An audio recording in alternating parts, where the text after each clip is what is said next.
கிறிஸ்து இயேசுக்குள்ளான உங்கள் அனைவருக்கும் சமாதானம் உண்டாவதாக. இன்றைய தியானத்திற்காக எடுத்துக்கொள்ளப்பட்ட வேதவசனம் கலாத்தியர் 5:22, 23. ஆவியின் கனியோ அன்பு, சந்தோஷம், சமாதானம், நீடிய பொறுமை, தயவு, நற்குணம், விசுவாசம், சாந்தம், இச்சையடக்கம். இப்படிப்பட்டவைகளுக்கு விரோதமான பிரமாணம் ஒன்றுமில்லை. அல்லேலூயா.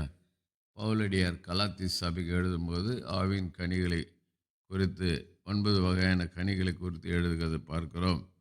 கொரிந்தி சபைக்கு எழுதும்போது ஆவியின் வரங்கள் 9 குறித்து எழுதுகிறார். இன்றைக்கு ஆவியானவர் உணர்த்துகிற ஒரு வார்த்தை, நாம் கனி கொடுக்கிற ஜீவியத்தில் இருக்கணும். கர்த்தர் எதிர்பார்க்கிறார் கனி கொடுக்கிற ஜீவியம்.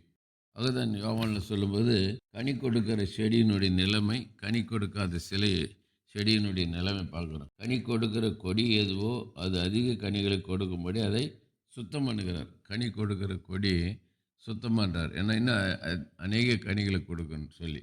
கனி கொடுக்காத செடியினுடைய நிலைமை அங்கே வெட்டி போடுகிறார், அறுத்து போடுகிறாராம். ஒருவன் எண்ணில் நிலைத்திராவிட்டால் வெளியே இருண்டு கொடியை போல் அவன் எரியுண்டு உழந்து போவான். அப்படிப்பட்டவர்களை சேர்த்து அக்கினியிலே போடுகிறார்கள், அது எரிந்து போகும்.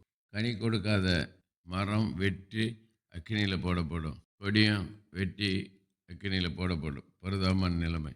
ஆகவே நாம் கனி கொடுக்க வேண்டும். கனி கொடுக்கறதுனால என்ன லாபம்? மிகுந்த கனி கொடுப்பதுனால பிதாவானவர் மகிமைப்படுவாராம். ஆகவே இன்றைக்கு முழுக்க முழுக்க ஆவியானவர் நமக்கு உணர்த்துகிற வார்த்தை, ஆவிக்குரிய கனிகளை கொடுக்கிறவர்களை நாம் வாழ வேண்டும். கனி கொடுத்தால் பிதாவானவர் மகிமைப்படுவார். கனி கொடுக்கலன்னா வெட்டி அக்கினிலே போட்டுடுவார். ஆகவே நாம் கனி கொடுக்கிறவர்களாய் மாறுவோம். பிதாவை நாம் மகிமைப்படுத்துவோம். கர்த்தர் நம்மை ஆசீர்வதிப்பாராக. செபிப்போம். நேசிக்க நல்ல தகப்பனே, நாளில் கொடுத்த நல்ல வார்த்தைக்கு நன்றி. நாங்கள் ஒவ்வொருவரும் கனி கொடுக்கிற மக்களாய் வாழ கிருபை செய்யும். இயேசுவின் நாமத்தில் ஜெபிக்கிறோம் நல்ல பிதாவே, ஆமென். நம்முடைய கர்த்தரும் இரட்சகருமாகிய இயேசு கிறிஸ்துவின் கிருபையிலும் அவரை அறிகிற அறிவில் வளருங்கள். அவருக்கு இப்பொழுதும் இன்றைக்கு மகிமை உண்டாவதாக. நம்முடைய கர்த்தராக இயேசு கிறிஸ்துவின் கிருபை உங்கள் அனைவரோடு கூட இருப்பதாக. ஆமென், ஆமென், ஆமென்.